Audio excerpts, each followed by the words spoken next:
Just be as equally short as me. Nah, I had a boner. Just kidding. What the fuck? I'm joking. What's going on, everybody? Welcome back. Putasos podcast number 46. It's your boy, Baby Joe. And your boy, Baby Sam. Baby Sam? For twinning, bro. Oh. Alright, and before we go into today's episode, we got a bunch of fun news to talk about. First one is Figgy versus Peter Yan just got announced. That's going to be in China. Absolute banger of a fight, and I think it's a title eliminator in my opinion. Is it a fight night in China? It's a fight night, but they're main event. Oh, okay. So, sorry, go ahead. Sorry. You would think they would headline like a Chinese fighter, you know? Like that. Like, Yan. I don't know how to say their names. Yan Zenon. Yan Zenon or Xin Zhao Zhang or whatever. Zhang Weili's she's a pay-per-view yeah, fighter. I know. You know? She's a pay-per-view fighter. But anyway, really good fight when you look at it. It's pretty much striker versus striker. I think the only difference is Figgy has really good grappling. And I think we're going to see him utilize it in the fight. Yeah. I don't think if you're a smart person, you really don't want to go toe-to-toe with Peter Yan. Exactly. But Peter Yan also has great takedown defense. He does. This is a good fight. This is a really good matchup. Who do you got for this? I think Figgy's going to do it. Really? I think people have figured out Peter Yan and they haven't really figured out Figgy that much. That's true. In the same breath, Figgy hasn't really fought like the best. You know, he has beat Rob Font, he has beat Cody Garbrandt, he has beat good guys. Yeah.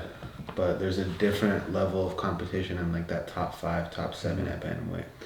Yeah, I think I'm going to go with Yan. I think that he definitely wins as far as the feet go, the boxing goes, and I think that he has good enough takedown defense to stop enough of Figgy's attempts because I do think that Figgy, he does have good hands, but I feel like for the most part he gets him down, grounds and pounds, you know. I feel like that's his game plan typically. But Peter Yan's defense is just a little higher, so I'm going to have to go with Yan for that. As well as Figgy just moving up a weight class. I know he's fought like 3 fights and he's done well, but like you said, it is the top of the division, and Peter Yan's about as close as it gets to the top. I feel like Figgy kind of did dirty moving up to bantamweight. I feel like when you have a dominant champ like that, even though the belt was moving back and forth between him and Moreno. Yeah, you usually one fight in your title shot. 1 or 2 fights in your end. I feel like he got the Aljo treatment, where him and Aljo are going to have to fight a handful of fights. He really did, and maybe that's because of like if it was a champ like someone who drew a lot of pay-per-view buys, they would probably get that shot immediately, if not one fight and get it. But like a person like Aljo or Figgy, they're just not liked as much. I mean, they're not massive draws, and I don't know if that's because the flyweight division just hasn't really been a massive draw. Like even Pantoja, he's been dominant, but I wouldn't say he's a massive draw. Like those guys are not gonna headline a card. He headlined the card, and look what happened. What card was that? 301. Right after 300. That shit was terrible. I already forgot about it. Yeah, exactly. So. Oh yeah, that was the one where it's like, oh, I feel like in those circumstances, it's like we want this guy to lose. Let's make him headline so he doesn't get as much money from getting his portion of the pay-per-view buys. That's so fucked up. I know it is, but I mean, either way, they're getting paid. Good point. In other news, we got Bo Nickel versus Paul Craig announced. I actually love this fight. Love it, bro. Wrestler versus jiu-jitsu. Honestly, Paul Craig is amazing jiu-jitsu. I could see him getting the win, but I feel like Bo Nickel's the guy. I feel like he's on the come up. He's got momentum. He's winning every fight. Yeah, that fight with Cody Brunson, he won in the 2nd round, and he was disappointed in himself. So I feel like he's going to come out with some fire. He wants to be champ. He has the ability to be champ and be that big name. And I think he's going to get it done. I think it's a massive jump for him, bro. Yeah. He's jumping up really big, and he's fighting someone who's finished Ankalaev, who's finished Jamal Hill. Like, he's been in there with the best of the best. And I think Bo Nickel's really good at what he does. But Paul Craig's also really good on his back, and Bo Nickel's really good when he has someone on their back. Exactly, bro. And the thing is, and I'm not saying Paul Craig is on this sort of level, but I don't know if you watched before Bo Nickel got into the UFC, but he did a grappling match with Gordon Ryan, and Gordon Ryan fucking tooled him, bro. Did he? Yeah, he tooled him. and he just got caught really easy. Obviously, Bo Nickal's developed, but styles make matchups, bro. Mm-hmm. And I don't think this is a good matchup for Bo Nickel this early on in his career. Yeah. I think that he's gonna lose this fight. I want to go for Bo Nickel so bad, and I hope Bo Nickel wins. Mm-hmm. But I think that Paul Craig's gonna get it done. But I will say this though, I think the only way he gets it done is if he finishes Bo Nickel. I think if it goes to the scorecards, Bo Nickel's gonna win. Yeah, for sure. But I think I don't think it's gonna go to the scorecard. I think it's a matter of keeping it on the feet because Bo Nickel has knocked someone out. Yeah. And I'm sure Paul Craig has knocked someone out, but he's been in a lot of fights. But I don't know if it's a good idea to go to the ground on this one, bro. Unless it's a dominant position, a clean takedown. Like if it's a scramble or yeah, I don't know. It's gonna be exciting to watch. Is it on a fight night or is it a? I want to say they're on the undercard of John Jones. Don't quote me on that. Actually, I think that's true. Yeah, we might be wrong. Yeah, but interesting fight. I hope Bo Nickel wins. Obviously, a wrestler. I think he can get it done. You're looking at the shoulders. Yeah. Next fight: Chase Hooper versus Clay Guida. Banger fight. You got a new guy versus a vet. Mm-hmm.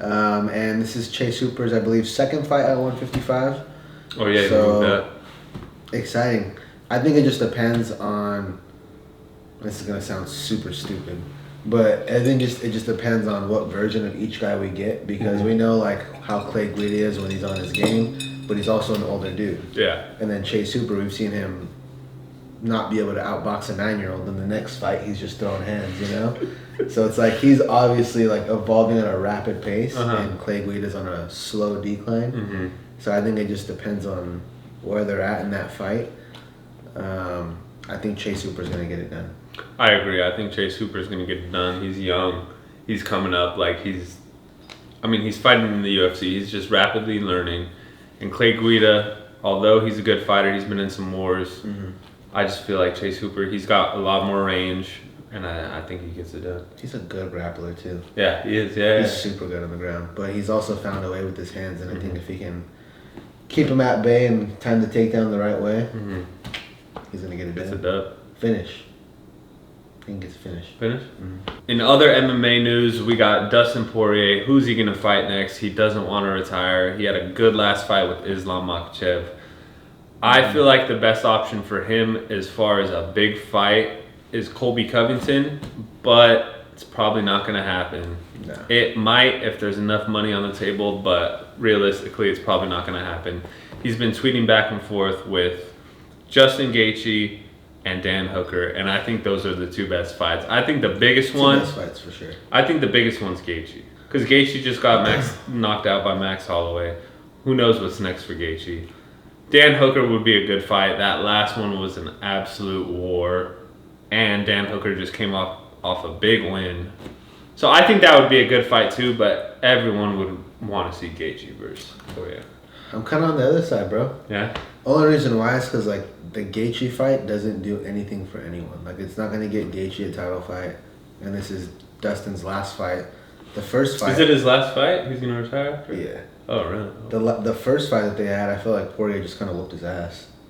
And then the second fight was just the first round knockout. So, like, don't get me wrong, they could, you know, was it first break round or the second? tie. I think it was second. It was first, bro. Was it? But either way, don't get me wrong, great fight to watch, but I think that the first fight between Poirier and Dan Hooker was so good. Such a banger-ass fight. Dude, that fight was fucking crazy. Because in the Gaethje... Dude, Dan Hooker was throwing some bangers too, and bro. keep in mind, bro, Dan Hooker came off a 2-week notice for that fight and was training in his garage. Give those men full camps, bro, and watch how that fight goes. Dude, that would be... I would love that fight. And I just think that's the more exciting fight. Mm-hmm. And I think that, A, it draws more money. So it's like a better fight for Poirier on his way out. And B, it does a lot for Dan Hooker. Mm-hmm. If Dan Hooker gets that win, bro, he's right there in the title mix. Yeah. If Gaethje gets that win, I don't think puts him in a better spot. That's true. So I just think that's the better fight to make. And I think Dan Hooker, if he's more prepared with this kind of new rebirth, you know, coming off some losses, then coming right back into the top 5, I think that's a good fight, you know. So I like the Dan Hooker fight personally. All right, next one. I'm going to try my best not to butcher this name. So Rainer de Ritter It's Ritter. It's Ritter. No. Rainer Day Ritter. He's a double champ coming over from one. He just got signed. He was the champ for middleweight and he was the champ for light heavyweight. So super big sign for the UFC, and he's fighting Gerald Meerschaert. Yeah. Great fight. Gerald, he's coming off a win over Edmund Shabazian, and I think he just passed Anderson Silva for either the most finishes or the most submissions, one of the two. But he's got a lot of finishes. Yeah, he's got a lot of fights. He's got a lot of fights, bro, and he does really well on them. And I think this is a really good fight for the one champ coming in. I think the new guy gets it done. Yeah. The new guy on the block gets it done, and I think he goes immediate to the top, like a top 5 fight, a top 10 fight, and he's going to be in the title mix really quick. Yeah. And middleweight's pretty shallow right now. It's not like that deep. That's true. You know, there's the Imavov and Allen fight, which is Saturday. You know, and then you have Whitaker and Strickland. We film a week. Before, So I just, you know, this is a good opportunity for a new guy to get into the mix right away. Yeah, I feel like Meerschaert is one of those guys where they throw in like a new big upcoming fighter, and he's a solid fighter. He's a vet. He wins, he loses, but it's somewhere to establish how good he is, because he's a vet, dude. He's got somewhere around, I don't know if I'm mistaken, I'm pretty sure he's like 36 and like, not strictly in the UFC, but he's like 36 and 17 or something. Let me fact check that real quick. I said 36 and 17. He's 37 and 17. Oh, wow. So yeah, pretty close. But like with a new up and coming guy, like when he fought Hamzat, he got knocked out clean. Like those big upcoming guys, this is a guy from one championship, and he was the double champ. So I think he gets it done. I think this, like you said, it escalates him to get a bigger fight. You said top 5. I'm thinking maybe like top 10. Maybe like number 7, and then moves up to if he wins that fight, moves up to like 3, and then maybe title eliminator if he's that advanced and that good. Yeah. One thing he said in his interview too, that he just had recently, is one, obviously when you're the champion at one, especially a double champ, you're probably getting paid more than a UFC than a UFC fight versus Meerschaert. Yeah, and he said he's like, for me at this point with the age I'm at, it's more important for me to fight the best people in the world than it is to make the money. So you know he's going in with the right mentality for the right reason. Yeah. Like he's going to win. Yeah, as well as if you win in the UFC fighting the best people, you're gonna make way more money. Like if he keeps winning, he's gonna be making if you can get that exponentially more. Yeah, exactly. Yeah. If you scan 100 cans, you get 1,500 points, and you could redeem it to get one of these.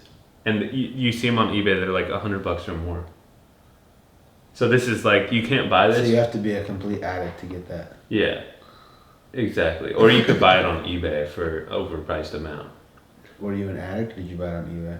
No, I'm an addict. Yeah. But there was like a deal. Stop blaming shit on me when you fuck up around me. Alright, that was deep as fuck. You've been holding that one in.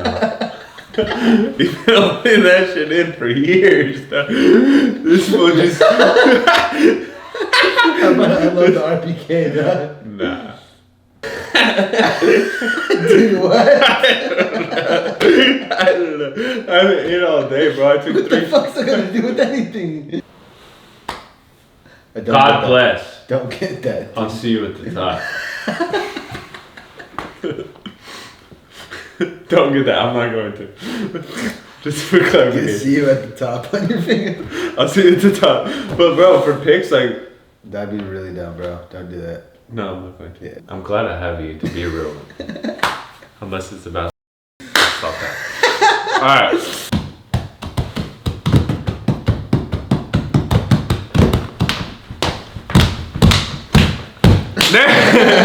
So before we go into 307, we got to talk about the canceled fight between former bantamweight champion Aljamain Sterling and Mosvar. Sorry if I'm getting that wrong. We're not fucking ventriloquists out here. That's not the right word. that's the ventriloquist is like the puppet guys. Mosvar. Yeah. You gotta leave that in, bro. Who am I? You gotta leave that in, bro. Is that me? Yeah. It's just anytime you look. What's next for them? I think that I don't really know what other fight would make sense for that besides Diego Lopes. I think they rescheduled it. I think they waited out a little bit and. Side note, real quick. So I heard Diego Lopes. He was on a video. He wants to fight Wolf. He's like, "What's up? It's Diego Lopez," and I was like, "Oh, well, that solidifies that. It's Lopez, not Lopes." Okay. Well, first of all, Diego Lopes should learn how to spell. Second of all, actually, that makes sense because, like, if you like say like, yeah, I don't know, we're kind of autistic. No, but Oh, we fucking we're good looking. Just kidding. I'm try to spell. All right, let's stop. Fuck me, please.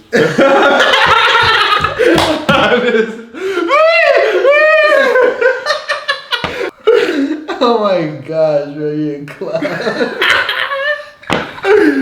Yo, okay, alright. So Oh yeah, let's get back in there. I think they should rebook the fight. Okay, sorry. My bad, bro. Alright, but back to that. Yeah. I think they should rebook the fight. The only fight that makes sense is you already mentioned it. Diego Lopez is the only fight that makes sense. Lopes. However, Oh wait, my bad. Lopez. I was being dead. Yeah, Lopez. Sorry, I was being dead. because here's the reality: Volk's next, no matter what. Yeah, 100%. Hopefully, yeah. Right. So it doesn't matter the outcome of the title fight. Volk is next, no matter what. I think right after that, Lopez is next, and he'll fight the loser of the title fight. I think that's the best way to do it. Yeah, 100%. And I think if you book Aljo versus Mavzar, whatever, down the line, give Aljo time to recover, that'll become a title eliminator. Because if they do it too quick, there's going to be too much lag time in between the title fights, and I think both of them will have to fight They one won't more. benefit from that. Yeah. So that's why the only fight that makes sense is Lopez, because that's the only fight that's going to give either of them a title fight. I think if you're going to book any of them versus Lopez, it should be Aljo. Aljo, former champ, long-time champ, most title defenses at bantamweight. He beat the shit out of Cater. I don't care if you thought that performance was boring or not. He whooped his ass. 100%. And although Mosvar already beat Lopez, I think he didn't want to fight him again. So I think that Aljo wins that versus Lopez. I think Aljo beats both of them. Yeah. I think Mosvar is actually the toughest. Do you fight. think Aljo beats Topuria or Holloway or I guess Volk? He can for sure, bro. He can, yeah. For sure. I think Volk's probably the harder fight for him. I think Max is the easiest fight out of those three for him. Really? If you look at Max's career, who has he fought that's an absolute takedown specialist? Well, he was gonna fight Beep. He didn't, but like Yeah, well, how did you think that was going to go? I think Max knocked him out in round 1. Not really. Who was Max knocked out in round one? I was just capping. I was just bullshitting. Yeah, obviously. It was could be by ass fuck if they fought. Yeah, I don't know. It's kind of a tricky situation because featherweight is so jammed up right now. Because 100%. Volk is next no matter what, and then you have Lopez that's like right there. I think Lopez needs to fight one more time. He does. He has. There's too much There's no lag way he time, can. you know? Yeah. So I say the easiest way to do it is rebook that fight ASAP. Winner of that fight fights Lopez for #1 contender. I like that. Done. I like that. Done. You know, give Lopez a little break. Book these guys ASAP. Do Lopez and the winner of this fight in the first quarter of next year. Or International Fight Week next year. Put them on the same card as Volk versus the winner of this fight. Done. Winners fight. Boom. Done. Cool. Damn, we should be matchmakers, bro. That was a good fucking plan right there. They're probably gonna listen to us. This is gonna drop before it happens. So Tag Dana White in this shit. Well, you know what I mean? Alright, next up, 307, banger ass card, slept on card. I don't know why it's not being talked about more. On the early prelims, you have Carla Esparza, 2-time strawweight champ. You know she's a GOAT because she has the old belt on one shoulder and the new belt on the other one. I don't care what people say about her, but that's impressive. that's fire. And she's fighting Tisha Pennington, formerly known as Tisha Torres. Tisha Tiny Tornado, is it? Tisha? Something like that, yeah. Yeah. But solid fight. Styles make matchups. Tisha is known as a striker. Carla Esparza is known as a grappler. 9 times out of 10, you got the grappler winning that fight. With the experience With as the well, yeah, I got Carla Esparza. Carla's a vet when she was wearing it. She used to wear a singlet back in her old fights. Really? When there was no uniform, no sponsor, way. and it was open sponsorship. She That's would pull true. to her fights in a singlet, bro. That's wild. That's ugly as fuck. Yeah. Yeah, I know. But I just think she's gonna win the fight Me just too. via experience. Me as well. And this is the last fight of her career. Oh, it's This is her her. retirement fight, and she's gonna go out with a bang. Kind of fucked up that they put her on the early prelims. That is fucked up for a double champ. Double champ who's put the time in, who's fought everyone, has never ducked anybody. Yeah. I think she should be at least the opener of the pay-per-view.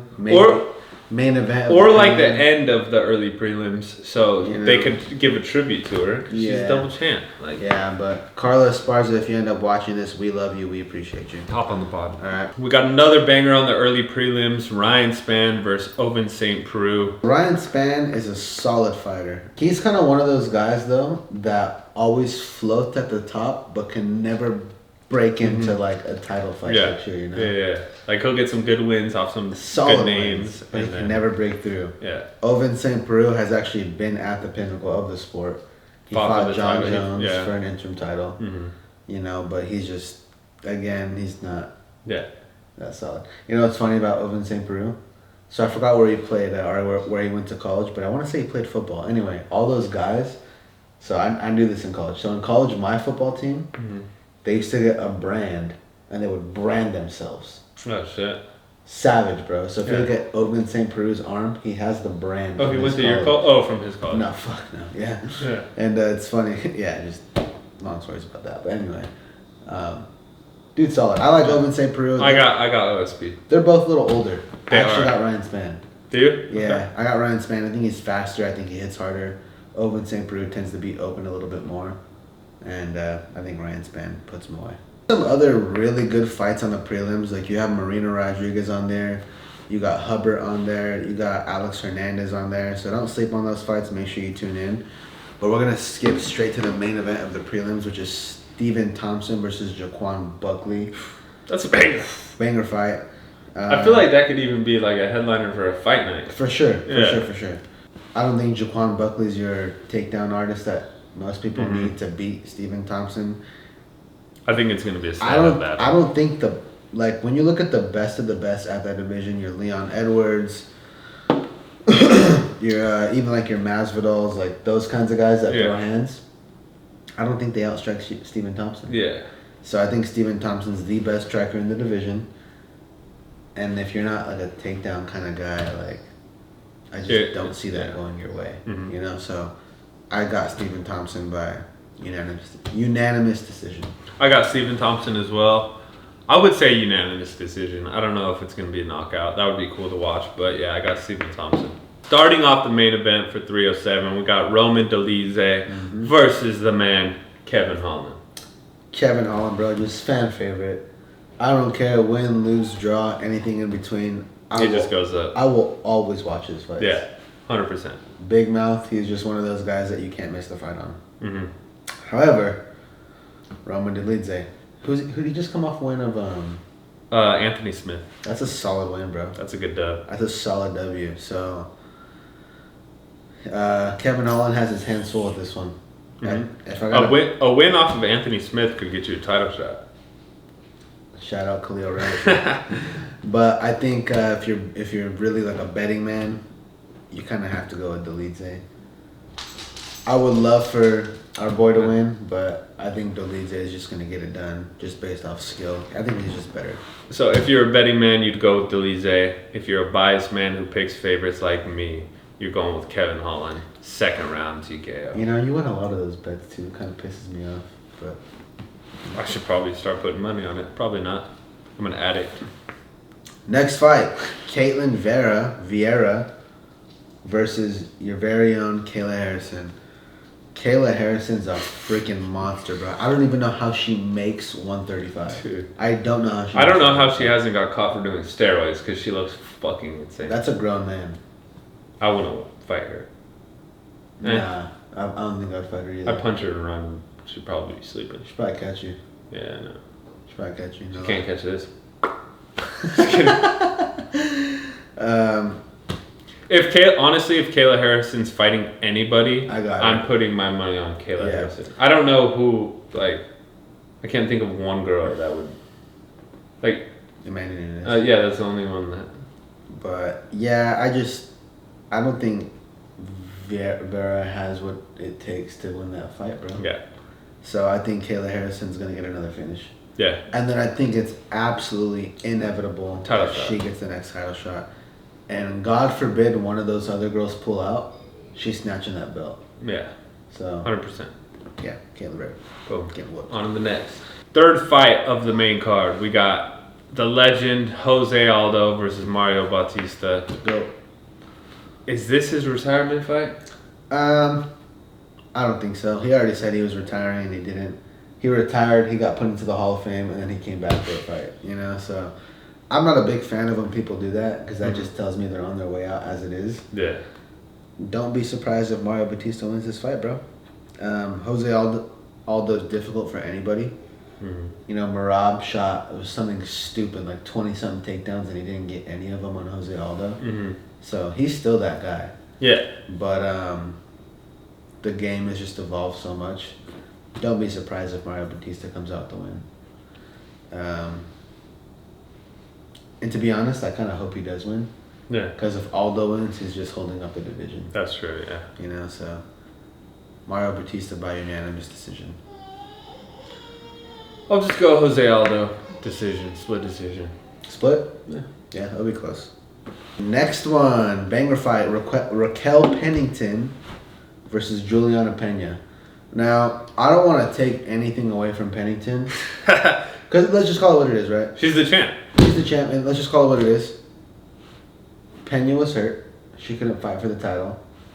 Nunes retired. That's no fault to her that she was in the right time at the right place, prepared for the right fight. Yeah. She won the fight. She's the champ. Yeah. I don't think she's the best one in the division. I don't know. I think Harrison is. But if you're looking at like rankings, Pena's right there. Yeah. I think that if things had worked out the correct way, today would be Pena versus Harrison for the title. 100%. But those are the two best. That's not what we have. So I think Pena's going to win the fight. I agree. She's aggressive. She does leave herself open, but I don't think Pennington has like that knockout power that Nunes does to put her down. So I got Pena winning this fight by just domination. Yeah. Coming off the last fight with Pennington and Mayra Bueno Silva, honestly, I was just watching it thinking how Juliana Pena would rock either of them. She beat Amanda Nunes. I got Juliana Pena. Hopefully a TKO, could be a decision, unanimous, but I got Juliana Pena. I think she's the best next to Kayla Harrison. I think Kayla Harrison beats her.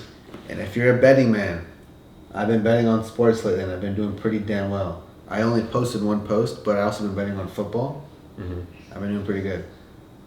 If you're a betting man, Pena is going to land a shit ton of strikes, bro.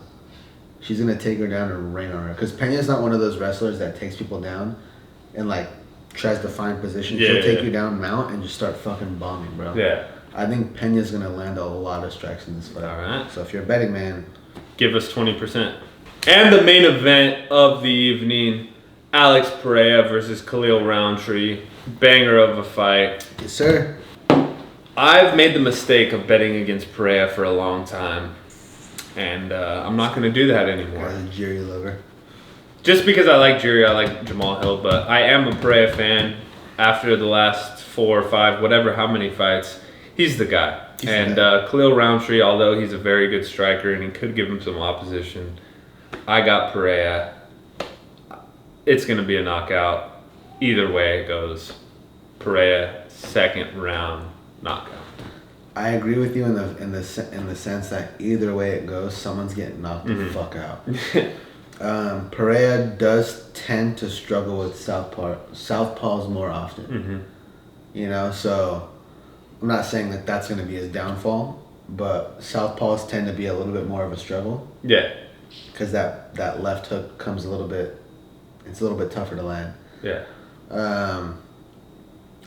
But that fool's just got a freaking heat-seeking missile for that chin, bro. He finds that chin. Yeah. No matter what, he always finds that chin. Yeah, so I mean, he's been knocked out by Kutalaba, Kutalaba, and Johnny Walker. Yeah. And they're nowhere near as crisp as Alex Pereira. Yeah. Even though it was a long time ago. In But the he's same sense- on a big win streak. Yeah, but in the still. same sense, Khalil Roundtree has absolutely slept fools. Yeah. If you saw what he did to Anthony Smith, I was like, oh my gosh, bro. That was Yeah. brutal. Yeah. You know, so I think styles make matchups, and I think if he has the right game plan and goes in to find the right shot, cool. But I just think the odds just lean heavily towards Pereira. Because Pereira does what he does to everybody. Yeah. Khalil Roundtree doesn't do what he does to everybody. Pereira does it to everybody. Except for Blachowicz. Yeah, run that back. That's true. But yeah, I got Pereira by knockout. All right, guys, and that wraps it up. Thank you guys for watching. This is episode 46. Keep in mind we have a rebrand coming up. We have a new logo coming up. We're gonna be redoing the studio, redoing lighting. We have new software coming up. We got a bunch of cool stuff coming up, so stay tuned. I know we've kind of been lagging lately, but we're gonna start pumping out content, and I appreciate the people who always support and always watch. This is episode number 46, Putasos Podcast. We out of here. We're out.